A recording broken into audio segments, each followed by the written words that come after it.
From controversies to rage quitting YouTube to simply falling off and disappearing, this is every Minecraft YouTuber that you forgot about and where they are now. Starting off with SandDiction, a true legend in the Minecraft YouTube scene. SandDiction started out his YouTube career relatively late compared to a lot of his fellow content creators. First uploading a 1-minute video fairly recently in 2021. Now for a first ever attempt, this video did extremely well and has actually now surpassed over 1.3 million views as of the time of making this video. Let me just go here. Oh, shoot.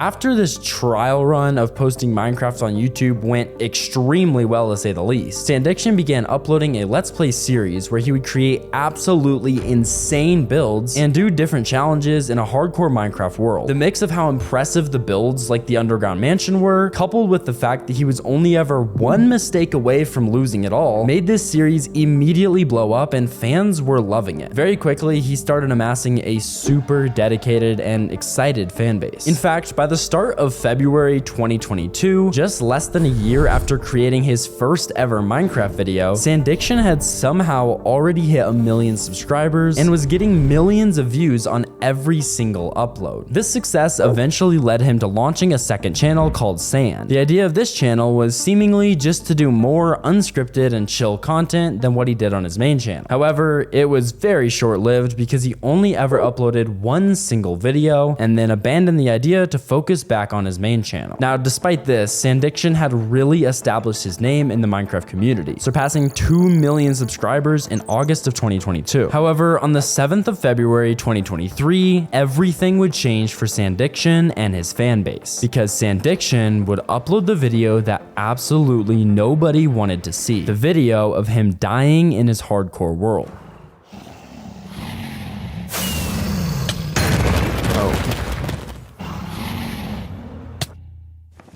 This video was heartbreaking because you could see how much the world meant to not only him, but also the entire community that he had built around it. It was a really unfortunate and honestly kind of embarrassing way to die as well, because he literally just flew into a wall too hard. And with his world gone in one brief moment, his entire content plan was dead and out the window. Now, a lot of people thought that after the setback, SandDiction would carry on uploading either with a new Let's Play series, or they thought that maybe he would try out another style of content. However, that really wasn't the case, because since this video of him dying aired, he's only uploaded 2 more videos, both of these being new hardcore worlds with some pretty crazy builds. However, it's clear that the days of him uploading with any real frequency or consistency are long gone. Okay, this is hardcore Minecraft.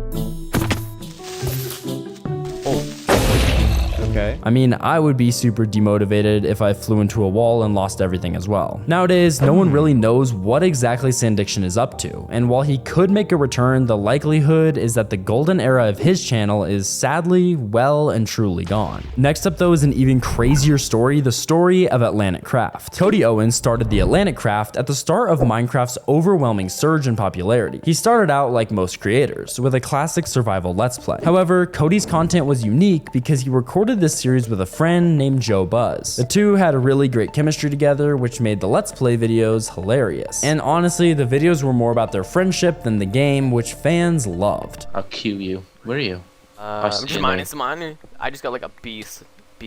Oh god, I'm on 1.5 hearts. Dude, where are you? Might want to get out. The Atlantic Craft continued on a speedy upwards trajectory, with the duo creating their most popular content, the Crazy Craft series, in 2013. Eventually, in 2016, the channel would finally reach 1 million subscribers. Which, by the way, I would absolutely love to hit just 100,000 subscribers this year, so please, if you do enjoy the content, drop a sub. However, at this same time in 2016, it was also announced that Joe Buzz would be leaving the channel to explore his own projects, which, as I'm sure you can assume, was a massive loss for the channel, and in many ways it really hasn't been the same since. So this season actually took off right when Joe was leaving the channel, and I wasn't sure if this series or if this channel was going to work out. Nevertheless, despite this setback, Cody continued creating content for the YouTube channel. During this time, the channel leaned into a more kid-friendly direction, which some fans weren't really big fans of, so naturally the views dropped. Truly though, it could have been a lot worse, as the channel's subscriber count is nearly now at 6 million. Cody and his friends are even still creating content for it every few weeks. Atlanteans, welcome back to Scramblecraft 3.0. Each player will be diving into the Scramble City ready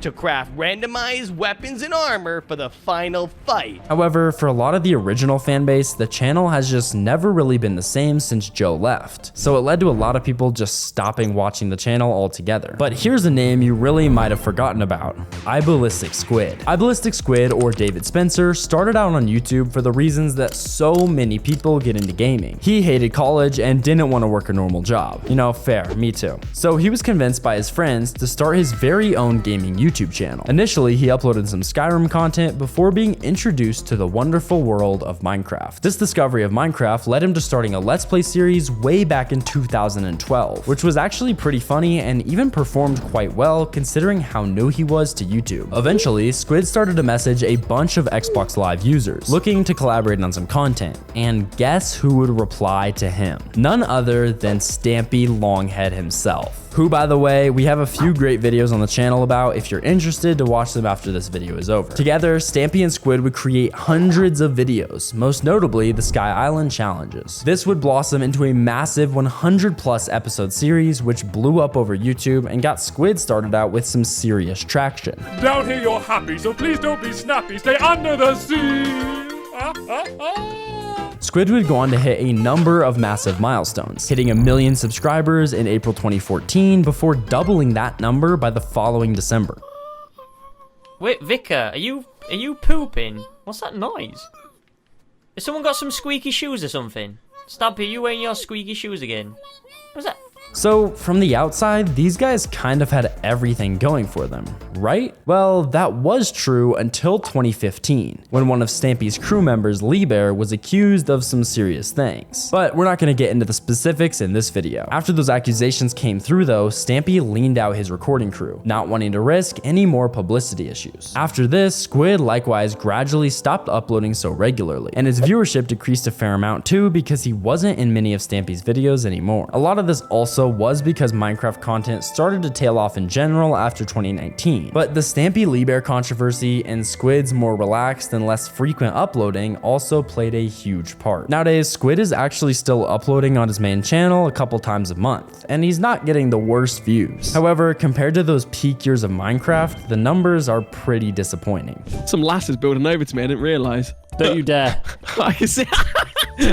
He's throwing you a door. I'm throwing everything back. Come on then. But interestingly enough, his YouTube channel isn't even his focus these days. For the past few years, Squid has been building a real estate business on the side, which now looks like it's doing pretty dang well. He's got an estimated net worth of $6 million and is essentially doing what he loves every single day. So overall, Squid's quote-unquote downfall really wasn't due to any one thing. He's just changed his focus, and honestly, you've got to respect him for it. The last creator in this video is definitely a YouTuber that you've forgotten about, but before we get to that, speaking of creators who you totally forgot about, next is BigBStats. BigBStats was a massive Minecraft YouTuber from 2012 to 2018. He was family friendly and honestly really entertaining. However, he actually joined the platform all the way back in 2009 after gaining inspiration from his father, surprisingly enough, who did a lot of video editing work. BigBStats started out like most gaming YouTubers do, by posting Call of Duty content, before stumbling across Minecraft in 2012. Basically hump the wall. That's all you're doing, and by that I mean, you know, jumping in the same spot until you eventually break through the wall. Like a lot of creators, Big B rode the wave of Minecraft's popularity by uploading literally hundreds of videos on the game. He did the standard Let's Play format, Hunger Games, and other mini games, as well as a lot of original series such as Minecraft Cribs, where he would go on other people's worlds and rate their builds. This series in particular built up his fan base super significantly, and after teaming up with other content creators like Squid, he eventually hit the massive milestone of 1 million subs in 2017. Is anyone in here? Hello? I still don't see anyone either. I've absolutely no idea where they could be. After hitting this milestone, BigBStats decided to try and replicate his success by creating a bunch of different YouTube channels. Sadly, this was the beginning of the end. He wanted to have one for each of the different games that he played. The idea was that having more channels would lead to more views, more subs, and ultimately more money made. However, this decision would actually prove to massively backfire, because in 2018, his average monthly viewership dropped by around 80%. Now, Now, Big B deciding to create loads of channels wasn't the only reason that he lost his popularity in just a few short months, because he also kind of lost his identity as a YouTuber. Once upon a time, he had just one channel, focusing on one game, making videos for one audience. But now he has 6 channels, all with their own content styles and no real dedicated community. Oh no, that's a red shark. Yo! Are hidden What? behind each of these portals. Okay. Find them. Oh my good. and Okay, bring buddy. them to me. Over the years, this has only led his views in one direction, to a point where he can barely pass 10,000 views on a video despite having over 3 million subscribers. But as they say, the bigger they are, the harder they fall, and that sadly was certainly the case with BigBStats. But if you used to play Minecraft on the Xbox back in the day like I did, then I bet you used to watch IBXToy. This guy was the king of console tutorials and was loved by absolutely everyone in the community for his laid back and super helpful content style. However, IBXToy or Andrew didn't actually start out by creating Minecraft content. His first videos, uploaded now 14 years ago, as we've seen before, focused on Call of Duty content. If you absorb too much, you're dead.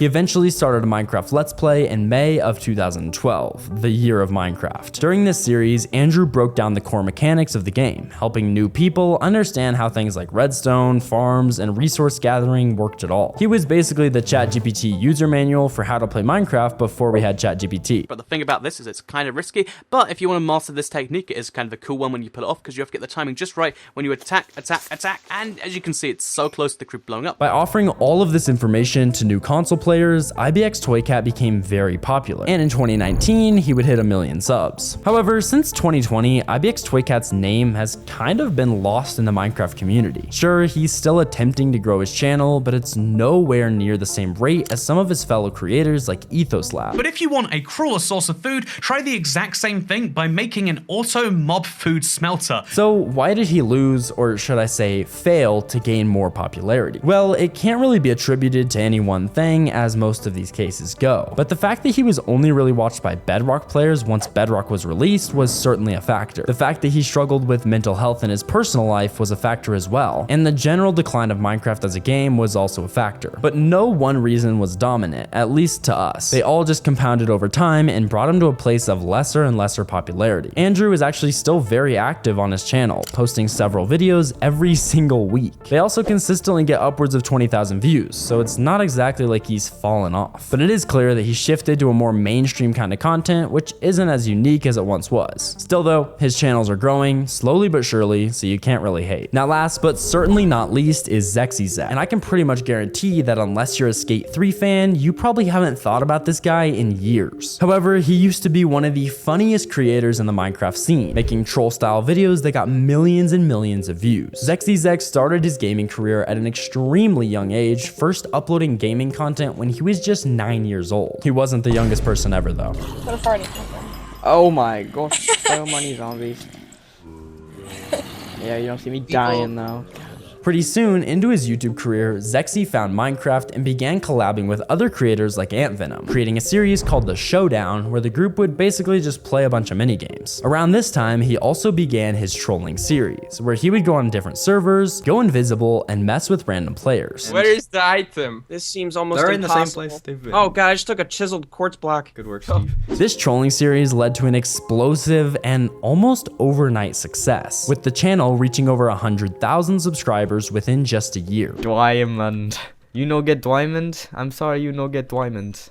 Diamond only for good players. That looks like a tornado, but it's not. However, in 2014, Zexz would upload his last official trolling video because he found out that trolling was technically somehow against Minecraft's terms and conditions, and he didn't want to get banned. Crazy, right? The death of this series pretty much marked the death of his time in the Minecraft community as a whole, as he hasn't uploaded a single video about the game since. The trolling was what made Minecraft fun for him, and once that ceased to exist, his Minecraft content did as well. Now, Zexz is actually still fairly active on his main channel, but it's all Skate 3 content, and it's pretty dang obvious that his days of being a Minecraft YouTuber are well and truly over, as sad as that may be. Doing everyone's favorite tricks here.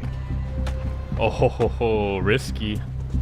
All right, I was waiting for someone to pull out a nollie trick. Still, it was fun while it lasted with Zexz, and he will always be remembered as a legend in the Minecraft scene. Now, these creators in this video luckily didn't find themselves in too much controversy, unlike these other YouTubers who vanished for a bit darker reasons. Check that video out here on screen now, and I will see you all later. Peace.